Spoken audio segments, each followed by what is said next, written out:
welcome back to the UIA Trusted Partners Podcast. On today's episode, I have a deliciously pairing episode. In fact, you may even have it with supper. It's all about wine today. I have Meghan Russo, owner and personal wine specialist with Poor Decisions.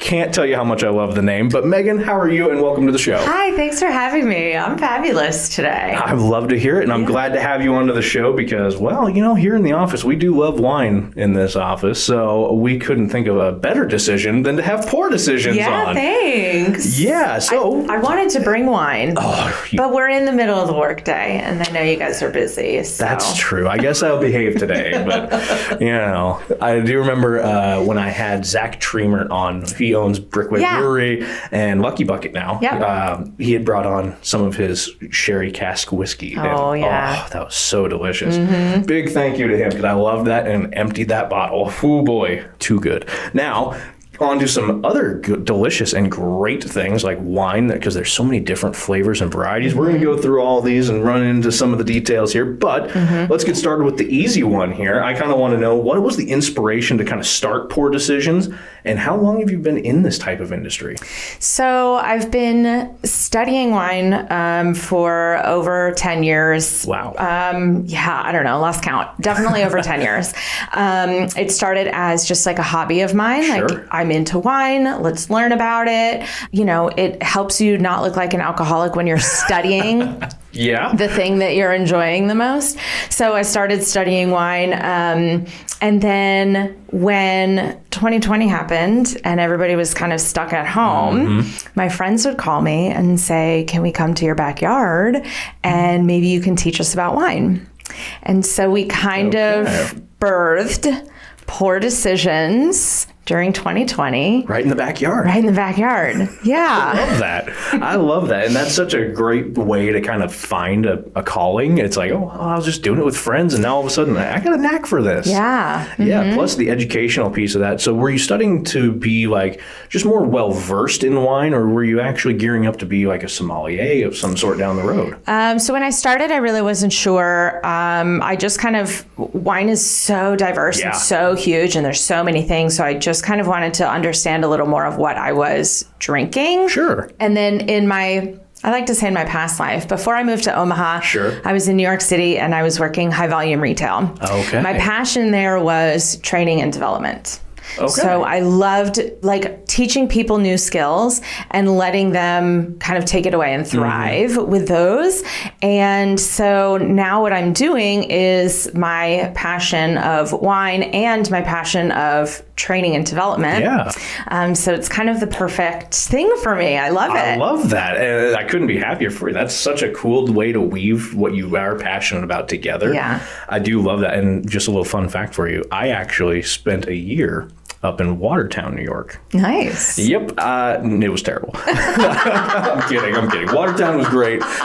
Coming from Nebraska and living there for a year and realizing the snow is like 5 feet. Yeah. That was a bit of a surprise. Yeah. The weather is definitely different there in the winter. When I meet people in Omaha, they're like, oh God, the winter is here. I'm like, they're really not. That's the thing. It's like, we don't get the snow. We just get bitter. Like, it's bitter cold, it's wind. But up in New York, to that point, it was all big, fluffy snow. It's almost like the cinematics. Like, it is really the picturesque snow up there, which I'm appreciative of. Don't get me wrong, but it was definitely not as brutal cold as it is down here. Yeah. Surprisingly enough. Being further north, surprisingly enough. So just a little fun tidbit there growing up. So I went to New York City actually as hey, I'm here living here. You might as well come check this part of things out. Times Square, mind-blowingly larger than you can actually So that's imagine. where I worked. Really? I'm so like, what section of Times Square? I was on 44th and Broadway. Okay, wow. So right under, or right above the Lion King theaters where... Gotcha. Yeah. So very busy, lots of long hours. Yeah, so wine was my way to kind of unwind at the end of the day. Yeah. Or on my day off or whatever. Yeah, because, I mean, New York City, retail in general, if you've never worked retail, please give them grace, the retail employees. Yeah. It is just never ending, always changing, and there's always something more that needs to be done in less amount of time with, less payroll and more inventory and all these things. And in New York, all of that is just... Times two. Yeah. Oh, yeah. At least times two. Yeah. So it can definitely take a toll on Yeah, and especially just the transit in New York City alone, like you basically have to walk everywhere. Or else you're going to be just sitting in traffic for whoever knows how long. Yeah, it would take me about an hour to get to work. Wow. So, you figure you're working hopefully just an 8 or 9 hour workday plus an hour there, an hour back. Like, yeah, it's a chunk of time. Yeah, so into Nebraska, and here comes Poor Decisions. Yeah. So again, this started about 2020 in your backyard. Now, I'm a little bit curious, since you're combining your love of wine and your knowledge of training and how to develop and kind of give that information in a palatable way. I'm very curious, what do you do at Poor Decisions when somebody books you in and you're coming out to them? Yeah. So I try and focus on in-home wine tastings. While I was studying wine, I realized more so that wine can be very overwhelming, very confusing. Mm-hmm. You go to a wine bar, you're like, I don't know. I don't want to sound dumb. I'm afraid to ask this question. I'm afraid to even pronounce this wine because I'm going to look like an idiot. People are going to roll their eyes at me. So where are we most comfortable? In our homes. It's true. So let's do a wine tasting where we're the most comfortable. And I always tell people when I show up, this is a judgment-free zone. Mm-hmm. Please ask all the questions that you're too embarrassed or ashamed to ask anywhere else, because I've probably had those same questions myself when I started with wine. Right. So there's nothing to be embarrassed about. So the tastings, I come to your home. I bring 4 wines. I'll pick them out for you unless you tell me you have preference. Sure. Maybe you're going to Italy and you want to do all Italian wines coming up. I'll also bring glassware because I know that maybe not everybody has all of the same types of wine glasses for all of their guests at the house. And we want everybody to be drinking out of the same glass to be getting the same kind of aromas and things like that. I was actually going to mention that because that does matter. The glass actually does matter. Funny enough, if all those you rolling your eyes out there, if you drink liquor as well, that also matters. Yes. That's why you see the whiskeys in the big highball round glasses like that. So I'm glad you actually mentioned that, because that's a big part of wine, I think, that goes unnoticed, or at least kind of gets pushed off to the back. It's like, oh, I've got a wine glass, and it's the silicone rubber, like. Yeah. Well, yeah. Or like you go to some, my fear was that I would show up to somebody's house and they would have like mason jars for everybody. Mugs. Yeah, like a coffee mug or like some giant chalice that they got on their bachelorette party. And I was like, we all need to be drinking out of the same. So I'll bring the glassware too, so you don't have to worry about that. And then walk you through your own tasting flight. So, talk to you about why are we swirling? Why are we sniffing? What should we be doing when we're sipping? How do we hold a glass? Should I be tasting this? I don't smell anything. Is that okay? Like all of those types of things. I'm not there to necessarily talk to you about soil types and the amount of rain that this region saw that year. And, like the oak barrels, is it American oak or Hungarian oak, or is it French oak? Like if you want to get into that, let's do it. But the majority of wine drinkers, is it good? Is it not good? That's what we're here to figure out. Yeah. And, funny enough, I have had a couple of wine guests throughout the show here. Pretty early, actually, into the show. We had Holly Pendley with the Blasé collection. And then we had Deanna. I'm drawing a blank on her name, with Vino Mas. Yes. I apologize, Deanna. I'm so sorry. But I learned quite a bit from both of those, too, because they each had really great perspectives on their own individuals kind of setups. And one of the things I learned, because my girlfriend loves wine. However, she can't drink it because it gives her a nasty, nasty headache right away. Yeah. Well, I'd learned that that's potentially because of the allergens in some of the areas that it's grown. So like a California wine might set her off way more than an Italian wine. Yeah. I kind of had that little nugget stored into my brain here, and I'm kind of curious to piggyback off of that. Okay. Does the glass play that big of a factor into it, to where it's like, well, the improper aeration of a wine could really detriment it? Or is it more so it helps the wine rather than either hinder it or, offset it, so to speak? The glassware that we're drinking out of? Since, the region where it grows and all that kind of stuff plays a big factor. And I know the glass is important as well. Sure. It just depends on how nerdy you want to get with it. Let's get nerdy. I'm a history dork, so you have my attention with education. Sure. So I think, definitely the size and shape of the glass matters. Also something that kind of goes unnoticed is how thick the rim is. Yeah. So a thinner rim tends to be a better glass. Interesting. Yeah. Is there a specific reason why that is? Is it just how it goes into the palate? Yeah, it's just kind of how it's presented, I guess, into your mouth. Yeah. And, I think part of it too is now when you go shopping for wine glasses, you see all different types, a Chardonnay glass, a Bordeaux glass, a Burgundy glass, all of these great things. And you think, gosh, do I need all of these different types of glasses?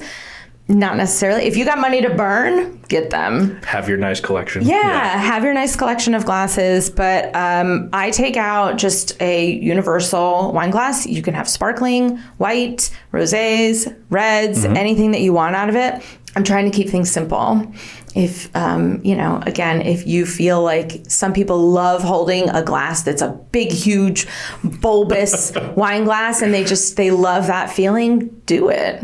Yeah, go for it. You want the old antique Scotch glass thing? Yeah, go for it. Some of it's marketing. Everybody's trying to make a buck.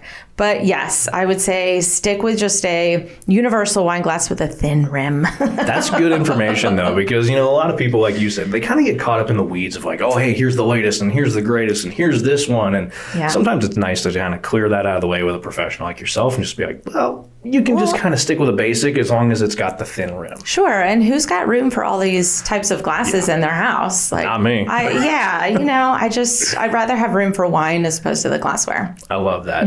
Now, speaking of wine, we're going to be diving into some of the types that you kind of go through and some of the boxes and tastings that you present here. I am kind of curious, though, if I was a client and I walk up to you and I ask you for some recommendations, because I'm totally new to wine, I'm a blank slate, so to speak.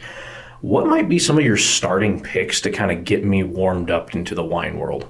So if you want to do reds, I typically say something like a Pinot Noir. It's just very kind of palatable. It's not too bold, it's not too tannic, but it's not too like jammy and flat either. If you wanted to just start with a white too, I would kind of say like a Pinot Grigio. It's just like a super easy segue in. Sure. A lot of people ask me, I'm going to somebody's house, I want to take them a bottle of wine. Sure. What should I take? I like to say, take them a bottle of sparkling wine, because everybody feels special when they get one. Not everybody always has sparkling wine in their house. And there's a lot of really great sparkling wines that you can find under $20. Yeah. And then that way, because, I meet people here and there that are like, oh, I don't drink red, or I really don't like white. So if you don't know where they sit in that world, I suggest kind of getting them a sparkling, make them feel a little special. Yeah, I like that. And I also just noticed, I'm a squirrel brain and I go everywhere with, I noticed your earrings. I love the fact little that you have the little grapes on there. That is awesome. I absolutely love that. I do like that too. So I know, like in my experience personally, I'm a sangria kind of person. I love sangria. I got a taste of it a long time ago. And I was like, that's my jam. I love that you bring that up, because sometimes too, I'll have people ask if they get a bottle of wine that they know they aren't going to like. Make a sangria out of it. Interesting. How do I make it a sangria then? So take your wine, whether it's red or white. You can do it with rosé also. It just depends. So you want to take your whole bottle of wine and then like a quarter cup of another alcohol. So typically in a red sangria, we're using brandy. Sure. In a white sangria, you could do anything like a flavored vodka. You could even do tequila if you're feeling a little extra spicy. A little spicy. Yeah. And then you want to do something sweetener, just to kind of, give it a little extra zip on the tongue there. Okay. And then whatever fruits you like. And then stir it up, pour it over ice, and enjoy. Easy enough. Yeah. You got yourself a cool summertime drink. Yes. Because I believe I was at a country music festival and Barefoot was handing out samples of theirs when they first unrolled their sangria selection. At that point in time, I was more in the liquor space, and I was like, "Wow, okay, I'll try it." It's great. A great blend of wine and liquor. It was, yeah, and I was blown away by it. So that was what I was kind of leaning into. I'm kind of in that. I almost like the hybrids more than I like true wine to a taste. But it's more so I find myself kind of running into, and I don't know if this is what you had alluded to, is like the tannin part of things. when it's almost drying your tongue out after you swallow. But that's the part that it starts to kind of trigger my brain, like, Yeah. So this is a big conversation that I have with people is understanding tannins. Yeah. And understanding when they say dry. So in the wine world, dry is the opposite of sweet. So if you don't want a sweet wine, you're going to ask for something that's dry. Now, a lot of times people will have a wine that's got a lot of tannin in it and they're like, ooh, this wine is so dry, which technically, if it's not sweet, you could say it's dry. Okay. But is the reaction in your mouth, are the tannins drying out your mouth? Because then you're saying that it's a high tannin wine. And to explain tannins to people, that is tannins we get from the grape skins or the seeds. Also, you can get tannins from the wood barrels that we're aging the wine in. So if you've ever been chewing on some grapes and you kind of get through the fleshy part and you're just left with the skins in your mouth, that's tannin. That feeling that like your teeth are kind of dry and gritty. Almost like fuzzy. Yeah. Yeah. Or like you eat a lot of spinach or something. So those are the tannins that you're getting. So red wines tend to have more tannin in them because the juice of the grapes is spending time with the skins, and also red wines tend to get aged in barrels. So if you don't like that sensation, stick with something that's maybe a white wine or, just a sweeter red or yeah, well, I think it's important to know the difference between dry and sweet, obviously, so that you can tell the person, like, I want a dry wine or a sweet wine. Yeah. But then also, do you like tannins or not? Because for me, I want the driest and the highest tannin wine that you have. Interesting. And this could be my own detriment. I may have not had a good enough wine. I'll be honest with you. It could have been just a cheaper wine that wasn't the best. Not everybody likes tannins. Yeah. I think I'm just that odd man out a lot of times, which welcome is fine. To the show. Yeah. We're the oddballs here. No, I like that you were able to break that down for us here, because I'm not as well versed as I probably should be in today's world, because I remember, wine used to pretty much be like the Barefoot and like maybe 3 other picks. And now you walk in and it's a wall of wine. It's overwhelming. Most places. Yeah, there's a lot of different options to choose from. That's why I think what you do is so important, because, man, it helps break down some of that barrier. It really opens you up to like, okay, I really liked this. I hated this. I liked this. And I was okay with this. Yeah. And I think that's really powerful for somebody to have at their disposal. Thank you. Yeah. Now, I am a little curious, just because I love asking questions. I'm very, very curious on your clientele. Like, I'm so in the fence of what is more exciting to you in this sense. Finding somebody that perfect match of their wine journey of like, oh, wow, they've been missing out. They found this gem that you presented them. Or finding that perfect starting wine for somebody who's never had it or just barely dabbled and they're looking to go on that journey. What's a little bit more satisfying or at least fulfilling? I love when I meet people and they say like, ooh, I don't know anything about wine. I know I like it. I'm like, you are exactly the person that I am here for. That person. You know you like it, but you don't really know much about it. You don't understand the terminology. You're probably buying something based off of price point, and if you like the label or not, that's great. Let's help you figure out some things so that you know more of what to look for, whether it's a certain region or a certain grape varietal. Let me help you get there. So, and I think that's really important too. Now, I'm just a little curious too, as to you have the flights, you come into people's homes, you help them out with all these amazing tastings. Do you ever help people with combining wine with food, whether it's cooking with it or actually just pairing? So I do have people ask about if I do like food pairings, and I've done some parties where people, I'll send them the wines that I'm going to bring and they can kind of prepare a menu for that. Gotcha. I typically tell people, most of the times people will just put out a charcuterie platter or whatever, and they always ask like, what cheeses should I get or this and that, and I tell people, put out what you normally eat. Buy the things that you like, and then let's see if they go with these wines that you're going to be drinking. Yeah. Because I could send you on a wild goose chase all over town trying to find this particular brie and this Gouda and this, almond, but go to the store that you normally shop at, buy the things that you are interested in, because it's more fun that way to kind of see, and is the wine going to bring out maybe a different note in the cheese or vice versa. So that's usually just what I tell people. I like that because that keeps it still palatable and still kind of personal to the person, because like you said, you're most comfortable in your home. Yeah. why go out of your way to change what you're about to eat Yeah. if I'm coming in to help you test some wine? We want to keep things simple. Yeah, I like that. And I think that's going to be really open for people to really kind of gravitate with and towards. And I think you're probably going to start be blowing up here in the summer because school's out this week, if I remember right. Spoilers for when we're recording this. School's out this week. Now, of course, we kind of touched on this. You offer wine tasting classes. You have a wine club that I saw on your website and in-home tasting. I'm a little curious. We'll start with the wine classes here. What goes into a wine tasting class and what kind of information do I get to learn? So the tasting classes are kind of just more of like walking through the flights and things like that. And then we can tailor it, like I said, like if you are going to a particular area and you wanted to like really learn and you really want to get into this nitty gritty of let's learn soil types and climates and all of this sort of stuff. Like what type of flowers are they growing in the vineyards? How much sun do they get per day? Yeah, right. What latitude are they sitting on? All this stuff. And the wine subscription boxes. So that is a passion of mine. So it's the Not Just Wine Club. So each month I do select I hand select a bottle of wine, throw it in a box, and then I put a bunch of other stuff in this box from women-owned small businesses that are based here in Omaha.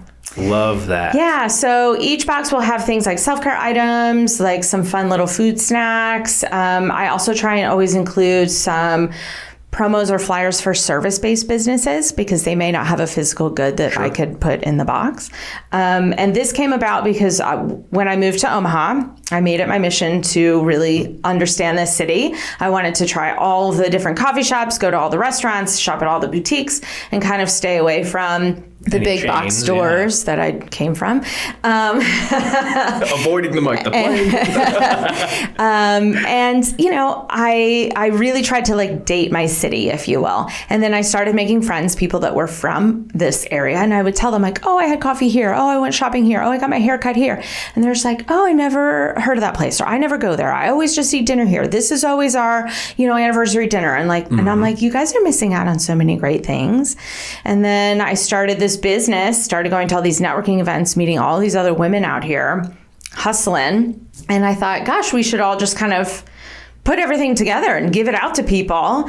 So that's what I'm doing. So it's not just wine in a box. It is a bottle of wine and then all kinds of other goodies from small businesses here in Omaha just to kind of help you date your city a little more. Yeah. And you can do it at home. So you're still in the comfort of your own home while you get to experience it. And I loved it too, because I was looking on your website. You did it kind of month by month and it was all different themes, which I really enjoyed as well. A friend of the show, Doe & Co. was on one of them. Maybe November, if I remember right. Yeah. I don't know. So good. But yeah, they're amazing. Super, super nice. They were actually on the show a few months back. Loved having them on, and I love what they're doing out there in the La Vista area. Yeah. Honestly, they're spreading even further now, so happy for them. Doe & Co. Edible cookie dough, guys. Edible cookie dough. I mean, and without the sickness. Yeah. No so good. So good. It really is. And then I sit there and I go, wow, it makes so much sense. The cookie dough with the wine. Yeah. And I believe you had a couple other things in there. I didn't quite get to see because it was just a little static picture, but that's okay. I still love the concept and idea of it because the term date your city actually is a really smart way to think about it. And I've never quite put it into that until you had mentioned that. And I'm like, that's a really good way to phrase exactly what even the show does, that we are essentially dating the different businesses that are here in Omaha by getting to know everybody. And so as soon as you were like, well, women-only businesses and all of this is right here, I'm like, man, I just had a light bulb moment that I have so many women-owned businesses on this show all the time that maybe we can all connect each other and help out a little bit. But no, I just wanted to mention that because immediately Happy Mango Bakery, I don't know if you've ever had them, love their cupcakes. I'm just going to be honest with you, be honest with the land out there. I despised cupcakes. What? Every single cupcake I have pretty much ever had in my life, dry, crumbly frosting, meh. Oh, wow. Yeah, You've been deprived. That's what I got told multiple times, especially after airing the episode of Happy Mango. I told her in person, like, your cupcakes actually made me a cupcake lover. Wow. Well, I'm glad we converted you. I got converted because she has some amazing flavors out there. Shameless plug for Happy Mango. I still talk about them to this day. But I think cupcakes, wine, ideas for the future. All the good things. Absolutely, because I mean, let's be honest with you, especially on rainy days and you don't have to go anywhere like on a weekend. Yeah. That's the best, like when it's nighttime and like everybody's like put to bed and your chores are all done. You can just sit on the couch, open some wine, indulge in a little sweet snack. Yeah. That's what it's about. That's what we're waiting for. As soon as we wake up in the morning, we're waiting for that moment. Exactly that moment. And that's why I think the wine club and the not wine in a box, or not just wine in a box. Not just wine club. Yes. That is actually something that intrigues me a lot, because I think that is going to be one of those just awesome things that Omaha can capitalize on. Really, I do. Now, social media, love to talk about it because shameless plugs everywhere. Sure. So where can we find Poor Decisions, and where can we follow you on social media? Yeah, so I'm on Instagram. Probably better follow on Instagram than on Facebook. But so Instagram is Poor Decisions _wine. And then Facebook is Poor Decisions Omaha. Okay. So find me there. Yeah, and is there a website or anything that we can go to, or is it just the Facebook and Instagram? Nope, you can do the website. It is poordecisions-wine.com. And for those that are listening, it is POUR. Yes. Poor decisions. Yes, because we like to pour our decisions here. We don't like There's no poor decisions. It's all a good decision. No poor decisions when you're pouring. Exactly. I love that. And we will, of course, be linking down in the description below. You'll have the website right there. You can go click right onto it and go to Poor Decisions and check out the latest and maybe get signed up for that wine club. That sounds fantastic. Can you preview for us maybe some that are coming up? I don't want you to give anything away here, but if you have some that you want to tease, I'd love to tease maybe June's. I'm still working on That's June. Okay. Yeah, I liked it to kind of be a little bit of a surprise. That's understandable. Yeah. Surprises are hard anymore these days. With the internet, like, it ruins almost all the surprises. It truly does. It ruins movies. Yeah, I know. Spoilers. Spoilers. Yeah, there's the no next spoilers. Day. It's like, oh yeah, I was going to go watch that. Never mind. I know. Yeah. But no spoilers here. You just have to sign up for the wine club and get yourself that amazing women-owned business box. Yes. I love that. Just promoting that itself, I think, is phenomenal. Thank you. Now, of course, not everybody does events, or not everybody hosts events and has all different things going on. I do like to still ask, though, is there anything coming up for Poor Decisions that you want us aware of and maybe that we can attend? Yeah, so I am aware that not everybody is a host or loves to host. So I do have space in my office building. I had to get an office because the state of Nebraska said that they would not issue me a liquor license for my house. So we like to be legal here. So we have some of the weirdest rules. Nebraska, I love the state to death. Yeah. But we have some of the most confusing laws and rules. Yeah, it was hard. As far as I know, I'm the only person in the state doing kind of like mobile sales, because when I applied for the liquor license, nobody understood what I was doing. And even every step of the way, people were like, why are you contacting me? I'm like, I just was told that I have to, and I have to pay you money so you can sign off on this. So take my money so I can get my license. Yeah, so I do have an office space. It's actually in the new Catalyst building that they just built. So Saddle Creek and Leavenworth. Okay. So I call it my cozy little wine tasting studio because it's just a small little office space that you can always come. Send me a message or a text and say, hey, I'm in the area. I need some wine. I'll let you in, and we can kind of do a little personal shopping sesh. Love that. There's also beautiful event spaces in the building, so I can host a tasting party there if somebody was like, I love this, but I don't want people in my home. So we have options. And then I try and do events in that space once a month. I just did... Cool. Yeah, in May I did a blind tasting event, which was fun. So I totally hid all of the bottles so that you had no idea what we were tasting. So all biases out the window. So you couldn't say, I'm not going to like Dom Perignon. Yeah. Like, I don't like that label. It's going to be bad or whatever. So that was super fun. My next tasting, I know this isn't wine, but it's going to be a tequila tasting. I have studied spirits. I have been to tequila. I have toured many distilleries. I am a personal tequila connoisseur, if you will. So I am doing a tequila tasting as my next event. I love that. When might that be? So that's going to be June 1st. It's a Sunday afternoon, 1 to 3 p.m. All the info is on my socials. Yeah. Yeah. I love that. Plus, June 1st, shout out to my dad. That's his birthday. Oh, happy birthday. Yeah. I'm pretty sure I'll be sending my girlfriend, Kimberly, over to your tasting for tequila because I cannot. Yeah, you can't. Well, no, I can't have tequila. So, yeah, we're going to be tasting through 3 different expressions of tequila plus trying a mezcal. And I'm ending the day with how to make the proper margarita. So everybody's going to get a chance to make their own margarita. Very nice. I know she would have a blast at that. So we're interested in coming in. We want to take part of this tequila tasting. What do we need to do on our side of things? Just buy a ticket. Just buy a ticket. And Perfect. Show up. I'll take care of the rest. That's easy enough. I keep things simple. Yeah. I love it. Hey, sometimes it's like, all right, well, after you purchase your ticket, remember your dog, your wife, your keys, your kids. No, maybe just take an Uber. Yeah. That might be a good idea. So those are all coming up again. We'll have your website linked down. We'll, of course, be tagging you on social media and all that good fun stuff. So go like it and follow Pour Decisions, P-O-U-R Decisions. Now, for those of us who don't get to see behind the curtain, because there's always busy work that never, ever gets the praise it should, I'm a little curious just on my side of things, what is something that sticks out to you that, like, I just wish people knew how much work this was, that it just deserves a little recognition? Well, I mean, you guys don't know how difficult it is when we get together with our wine reps and we have to taste through 6 or 8 wines. It's, I know, it can be tough. And depending on their schedule, like sometimes I haven't even had breakfast. So well, that's rough. That is rough.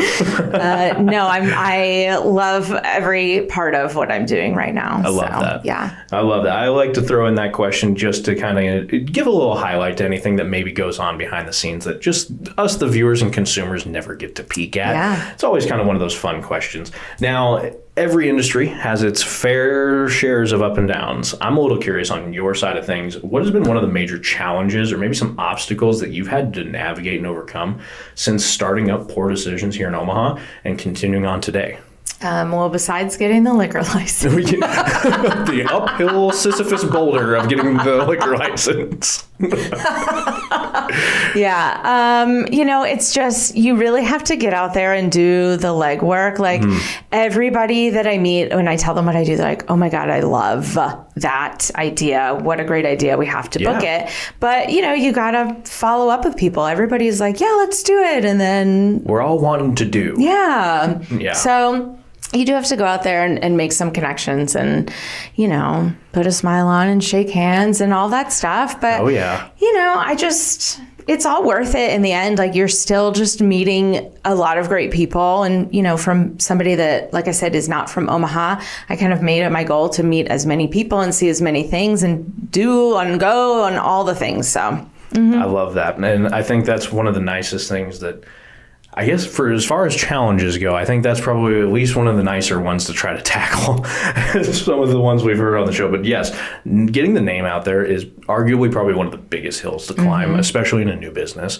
So happy to have you on the show to help kind of further promote that along. Appreciate you. Of course, because we get to sit here and learn all afternoon. So I'm a favorite of that. Now, of course, it's not always doom and gloom. It's not always challenges and obstacles, and I got to push things out of the way to make things work. There's some really great moments. I'd love to know what's some of the best times that Pour Decisions has actually been able to give you. Every time I do a party, I just did this party a couple weeks ago of these younger, early 20s of age. Legally. Very legal. But wine kind of has this stigma that it's, the older gentlemen and the older women want to sit and have this wine. And it was so great to do this party with like 20, 25-year-olds. And they were also interested in all these new things. I took them an orange wine and they were like, oh my God, this is the best. Whereas some of the older people that have been drinking wine for years are like, orange wine, get that out of here. I'm not here for that. I'd actually be interested in something like that. That sounds good. Orange wine. So it's not even, no oranges involved. Sounds good, but I'll still try it. Yeah, so it's fun to kind of see the new generation of wine drinkers coming up because they're interested in some different things. And so the industry is going to kind of shift and change to adapt to them. So I'm excited to see where things like that go. Hey, when it does start to change, I need you to reach out to me so we can sit down for another episode and teach everybody what's going on, what just changed for us, and what we can expect. It's always changing, so... Don't I know it in the insurance world. We're always changing. Oh, I love that. And I think what's really fascinating about wine for me is that it has a lot of parallels to things that I enjoy anyway. Buddy of mine, great friend of mine here in town, does mead. He actually will bottle and make his own mead. The similarities between mead and wine, if you remove the honey, congrats, you basically have wine. Yep. Yeah. So it's really, to me, I think that's what helped kind of get me into the wine mode, I guess, later into my life here, is having mead was kind of a nice, pleasant change from like a liquor or a beer or a shandy or something like that. It's a very unique thing in its own regard. Yeah. How did he get into that? Is that like some family thing that he's been doing for, his family's been doing for hundreds of years? Or? I wish it was that cool. He probably wishes it was that cool too. But no, he has a big kind of, not fascination, but he really likes the Viking culture and really studies them pretty in depth. So that's kind of where it started for him. Was he found a couple of mead recipes that are supposed to be very old. He tried them out with raisins, I think was the first one that he did. It was a raisin mead, and he let it sit for a year. We opened it up on our 1 year anniversary of D&D as our group, and had it all to share, and that was phenomenal.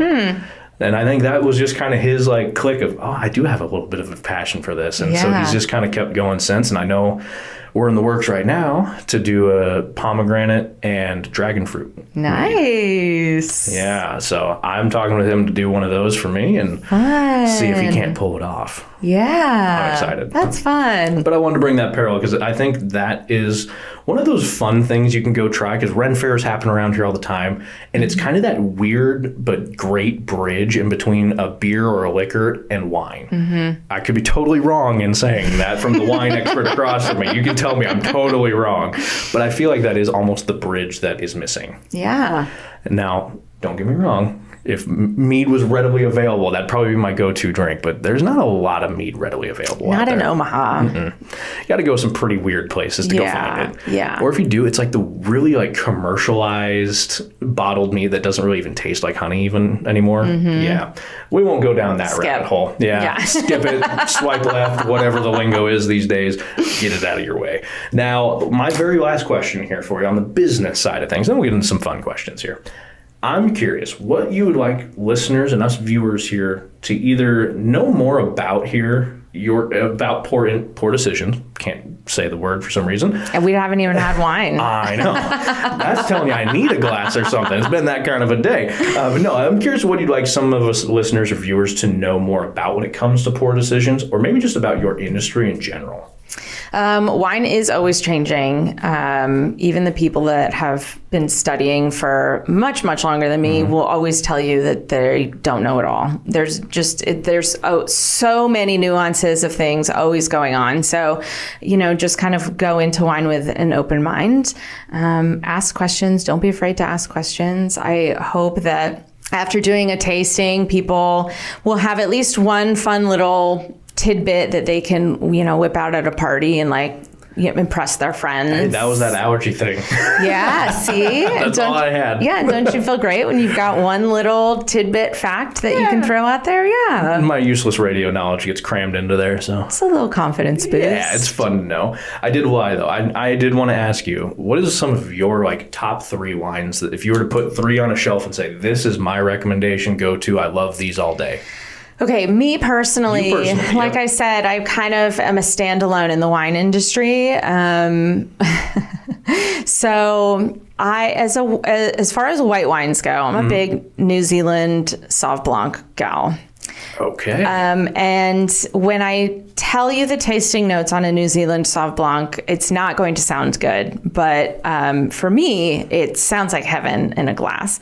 So New Zealand Sauv Blanc is very famous for having essence of grass and cat pee in the wine.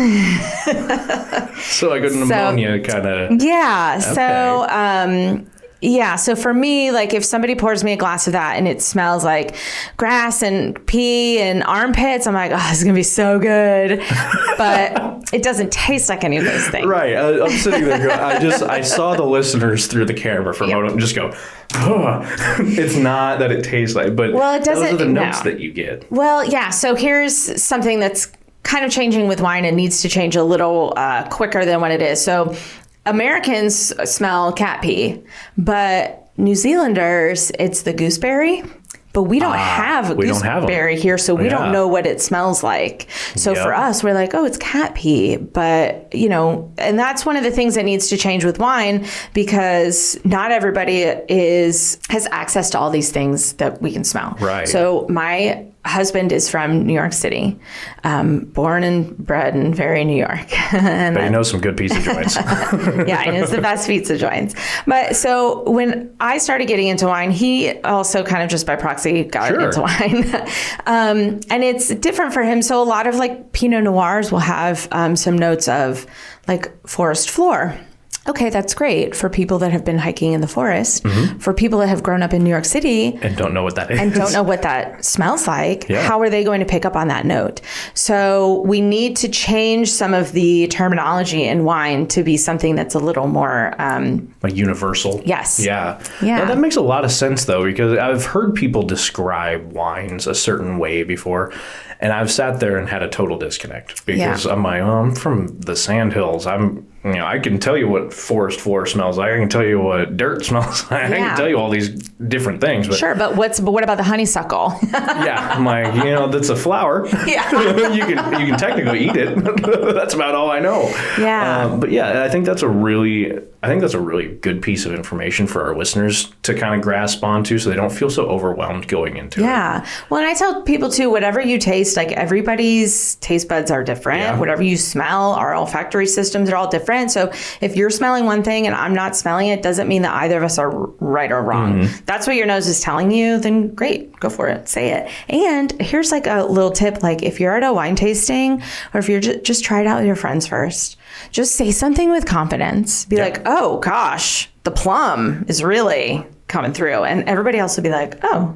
Oh, yeah. I do taste that. I do. Yeah, the plum is strong in this one. I totally know what it's the illusion of knowledge. Yes. But again, I'm a full proponent of if you're going to say it with confidence, even if you're 100% wrong. Yeah. I'm a human. I make mistakes all the time. I'm okay to say, you're right. I was wrong. That's not plum. It's blackberry. Yeah. Oh, yeah. Blackberry. So, no, I do think that's a great piece of information for our viewers and listeners to kind of take with them. So when they do start this wine journey or when they reach out to you, they have a little more confidence going into it. It's like, okay, she's not going to sit here and go, oh, this has a mossy oak kind of after note. And, you're going to be human with them. You're going to break it down to where it's palatable. Yeah. No pun intended on that. Yes. Now, that was my final business question of the day. Is there anything else about poor decisions that we may have missed or you want to reiterate for anybody? No, I want the parties, like the in-home tastings, to be fun and easy. Yeah. Like I said, I keep everything very simple. And, I'm creating the tasting flights myself, so I can hand tailor them to whatever you suggest. Or, let me just kind of bring a variety of different things. I try and take out things that you can get in Omaha, but that you're not seeing at like Hy-Vee. Sure. Because if you can buy it at Hy-Vee, you don't want me bringing it to your house, right? You just buy it there. So I'm trying to kind of teach you different varietals, different regions maybe, but keep things... I try and keep all of my things under the price point of $25. That's not bad at all. Yeah, it's just, I don't want to charge people more than what I want to pay for wine. I don't want to pay more than $25 for a bottle of wine that I'm going to sit on the couch with. I totally get that. So I think I was not to digress too far here. There was one year in radio I was working, and it was a snowy Saturday day, and it was snowing all day. But we had to go to this job fair, or it was like a craft fair, vendor fair kind of thing. Had to be there for the station. We had to show public. We had to be there. So I got stuck there for the whole day because the other crew couldn't relieve me because I had the truck. How convenient. Yeah, I had the truck. So I'm sitting there, and all day, me and my other coworker that were there were just like, oh my goodness, like this is really long because we didn't have any relief at any point. So at one point, pretty much foot traffic had stopped. So it was like, okay, well, let's just go check everybody else's stuff out because nobody's coming to talk to us. We're the radio station anyway. People avoid us like the plague because we have a microphone. But we went over to a guy, and I still remember him. It's Jim's Fine Wine. He's off the 275 bypass in Norfolk, Nebraska. I did a couple commercials for him back in the day. And he had a Christmas edition. It was like a German wine, and it was served hot. Yeah, I don't know what it was. It was red. that was one of the best wine I've ever had. Yeah. And I thought that would be so disgusting. Hot wine, like hot wine to me sounds disgusting. But you taste it and was like, wow, that really tasted good. Yeah, and it smells so good in your house when you're heating it up. So spicy. And I mean that as in not hot, as in the spice aroma. Yeah. So I was just kind of curious, in your experience, have you come across a lot of those, or do you really sample a lot of those? I don't sample those. I mean, like I said, like I hand select. So if you call me and you're like, look, I'm looking for something to make a sangria out of, I want to do a mulled wine, like mold, that's what it was. I could not remember what he called it. Yeah. A mulled wine. You know, we can do that. I try and just kind of stick to the sparklings, whites, reds. A little more easily accessible. Yeah. I knew that was kind of a weird one-off kind of deal, but I've never found that again. You like all that funky stuff. You got the sangria, the mead, the mulled wine. Yeah. I'm a weird guy. Good for you. You're trying it though. A lot of people just are like afraid. They're like, I don't know what that is. I'm not going to try it. Yeah. I'm a big proponent of try it. If you don't like it, never have it again. Yes. Brussels sprouts, I'm looking at you. Then I love to cook, but that is something I hate. They've come a long way. They have not. They still smell horrendous.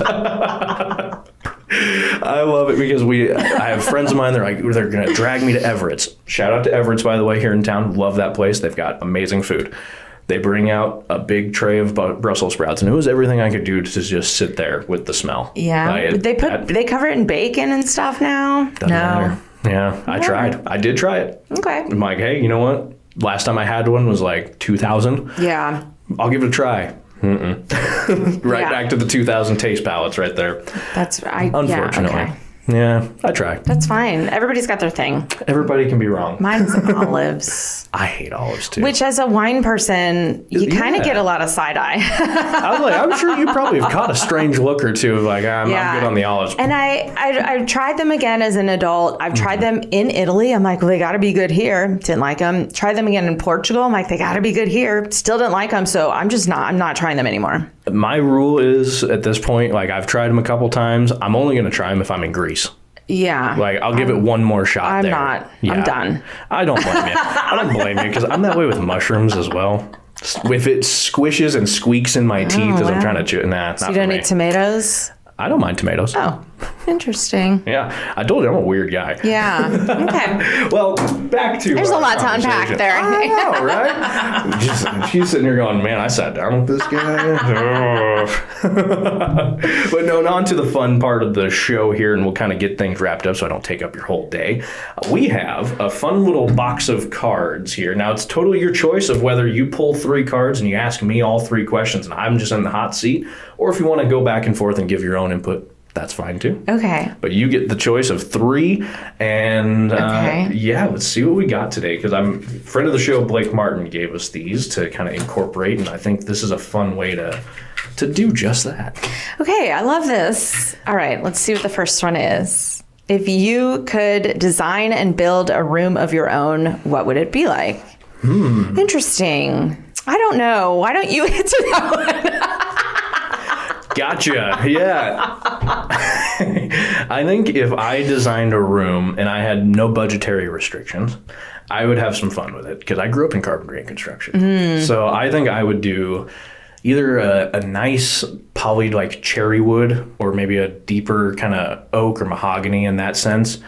That would pretty much be my woodwork in the room, but it would be complemented either by I don't know if I would go like a full dark black granite or anything like that. I think I might do like a green to complement that as like a tile. Okay. But then I would probably have, man cave style. I'd have a bar of some type in there. Got it. I would have some sort of relaxing area. And I think that would probably be about my ideal. Okay, the only thing that came to my mind was like the episode of Seinfeld where Kramer was just turning his apartment into the levels, and I would just have different cozy levels. That, you know what? I'm on board with it. I love Kramer. He's like my spirit animal. I even have a collection of Hawaiian shirts. I think subliminally because of him. Yeah, that's the only thing that came to mind. Okay, which is more important, the respect of your children or your parents? Ooh, I don't have kids, so that one's I don't have kids either. We can draw a different one if we want. I do have a dog, and I hope she respects me. I've got a cat, and I know he doesn't. Well, cats are tough. He does. We can draw a different card. Okay. That one's a tough one since you and I don't have children. Yeah, okay. What did you get into trouble for when you were young? Okay. Where to start? I know. I got in trouble a lot, at school. School's just so boring. Me too. So you would just leave school, and then I had a friend who she could forge my father's signature so well. So I would just have her write me notes and stuff. Yep. And then one day my dad came home with the note that they had faxed him at work, because this was 100 years ago. And he just handed it to me, and he was like, "Did you do this?" I was like, Want to explain? He was really cool about it. He was like, "I'm not going to tell your mother. Just this shit ends now." Right. This is done. Kaboshed. Yeah. Well, at least Dad was cool about it. Yeah. Boy, where to start on that one? I got in trouble at school a lot as well. I was a talker because I would get bored because I'd finish the homework and I'd want to talk to somebody and I couldn't sit still. So a lot of talking and can't shut up were comments that my parents heard a lot. Yeah. The other one, and I know I'm going to get some funny inboxes here after this one probably. In the 3rd grade, I was going to a Catholic school. I won't tell you where in Nebraska, but I was going to a Catholic school at the time. And I wanted to be fitting in, we'll put it that way. And one of the older classmen in the 5th grade, I think it was, I was in the 3rd grade at that point, and he goes, "Hey, we'll just come over to my house after school." Well, we're hanging out, and he stole a couple of his dad's cigarettes. Oh. And we had the brilliant idea to go back onto school grounds. Oh, yeah. Brilliant idea, right? Mm-hmm. Got caught. Got caught because somebody smelled it, told. Principal comes walking around the corner, looks down the staircase. There we were. Wow. Yeah. And, long story short, just don't be dumb. Yeah. I heard that for probably the next 3 years of just don't be dumb. Yeah. And it's good advice. It was just a stupid thing to do anyway. Mm-hmm. In hindsight, slap yourself and be like, "What are you thinking?" But yeah, we were all kind of dumb. We all are. We got to figure it out though, right? This is a great question. The last one, who taught you how to ride a bike? So I love this actually because it's got to be, okay, so my father taught me how to ride a bike.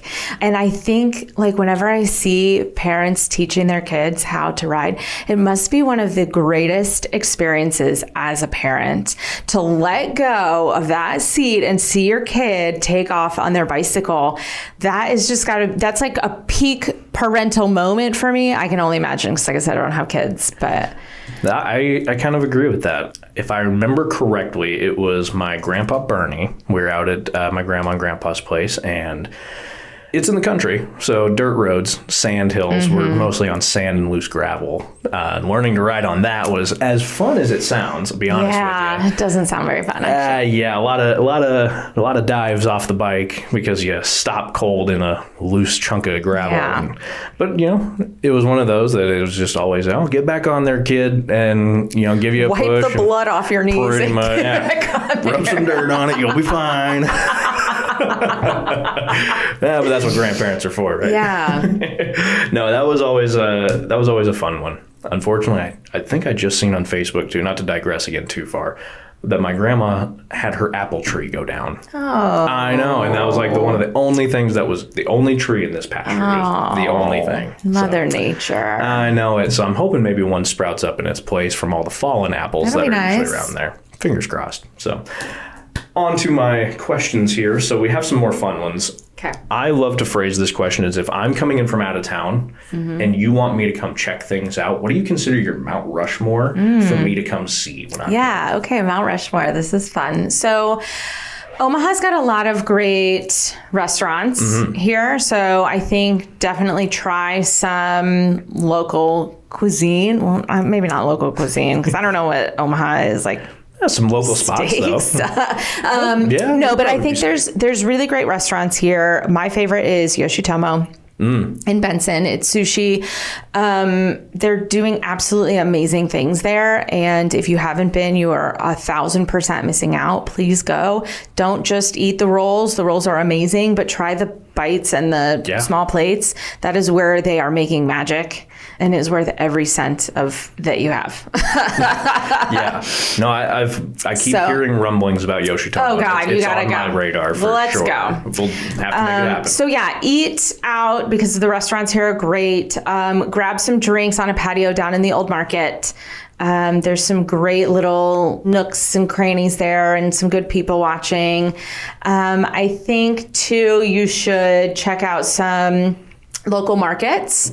Farmers market's always great. They do like the holiday markets, even junk stock, all of these kind of like pop-up things you're supporting hyper local, with the exception of junk stock, because people kind of come in from everywhere. But, it's important to support local. Mm-hmm. Try and send your money to these small businesses before you're going to Amazon. Sorry, Bezos. And then I think the last thing that you should do here is go tubing.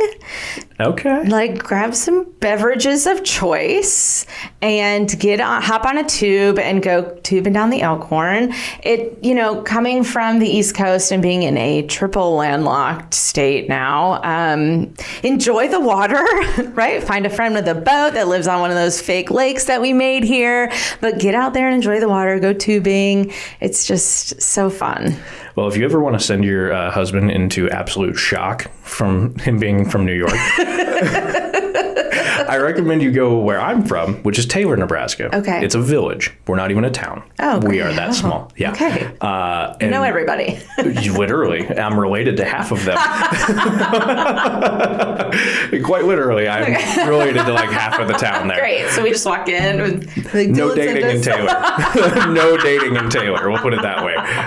You had to go to the surrounding towns. But the reason I mentioned that is the Calamus Reservoir is out there. It's a man-made lake, like you said. Uh-huh. Beautiful in the summertime. And I always joke that Taylor is the place with more animals than people. So you will not have problems with running into somebody. Great. It's very relaxing, very peaceful. But I feel like somebody who grew up in New York and had that constant go might send him into a culture shock. Maybe, yeah. It'll be fun. He's sitting there going, too quiet. Give it, yeah. We went on vacation once. We were in Jamaica and we go to sleep the first night and you hear all these like frogs and crickets and birds. And he was like, what is all this noise? It's going to keep me up all night. It's nature. I was like, it's so relaxing. That's where he puts his AirPods. He's like, I need the bus. Yep. He's got public transit going in his ear with honking and sirens going on. He's like, peaceful. Yeah. Oh my goodness, I love to tease, but yeah, that is always one I'll check it out. If you want some good tubing too, that's I love tubing. They do tanking out there as well. I don't know if you're familiar with that term. But I like to be in the water. So that's the glorious part about tanking. So for those of you who don't know, tanking is you're in a horse tank. Yeah, it's a horse water tank. I'm going to be honest with you, it's a tank. So you are in this. Most of them, like the good ones, I'll put it this way. Most of them will have a bench seat built into it. It's usually just a 2x4 that's running, so you can have somewhere to sit. Mm-hmm. The best part is, you're starting to get a little toasty because you're in a giant metal container. Yeah. You flip backwards into the water and you swim for a little bit, and the cooler is just right there, and you don't have to worry about them. Okay. That's kind of the nice part about tanking. If you go on too hot of a day, though, I will say bring a towel or something to throw on the floor of it. Sounds brutal. Yeah. It can be, but. If you enjoy some outdoor drinking, that's probably one of the best ways to do it. I do enjoy outdoor drinking, and I enjoy being near the water, so... I have yet to meet somebody who doesn't enjoy outdoor drinking. Really. Yeah. It's tough. It's hard. It's hard to not enjoy the sunshine and enjoy some outdoors, You get your vitamin D and you get some fresh air. And you're sterilizing yourself from the inside out. I know. It's great. I know. Okay, we got to go, actually. Time to get going here. It's 5 o'clock somewhere. My very last question then, so we can wrap up our show today. What is something here in Omaha that you wish people either knew more about or supported more? Date your city, people. Yeah. I still like that term. I might steal that because that's a really good way to phrase it. There's so many great, and it kind of also correlates to wine. Like a lot of times people will be like, I know I like this wine, so I just always buy that one. That's great. But I know I love this coffee shop, so I just always go there. Just great. There's so many other ones. There's so many other things out there that you guys could be trying something new, and you never know what might pop out. So spread the money, spread the love, and date your city. I love that. Thank you. Now, listeners, I really appreciate you tuning in. Of course, I always appreciate our guest. Of course, we've had the distinct pleasure to sit down with Meghan Russo, owner and personal wine specialist at Pour Decisions. I can't wait to not only take part in some of your events coming up, but to keep in touch and keep tabs on some of these amazing wine tastings and potentially get one here for the office as well. That'll be a fun one. Oh, that's the best office party. Hey, Heidi. Hey, Connie. If you're watching the episode, you might just need a day for that. Yeah. So I really thank you for your time coming out today. I know I stole about an hour from you today, so I really appreciate it. Yeah, no, this is great. Love having you on. And of course, we love having you viewers and listeners out there. Of course, we'll always have more coming up next time right here on the UIA Trusted Partners Podcast.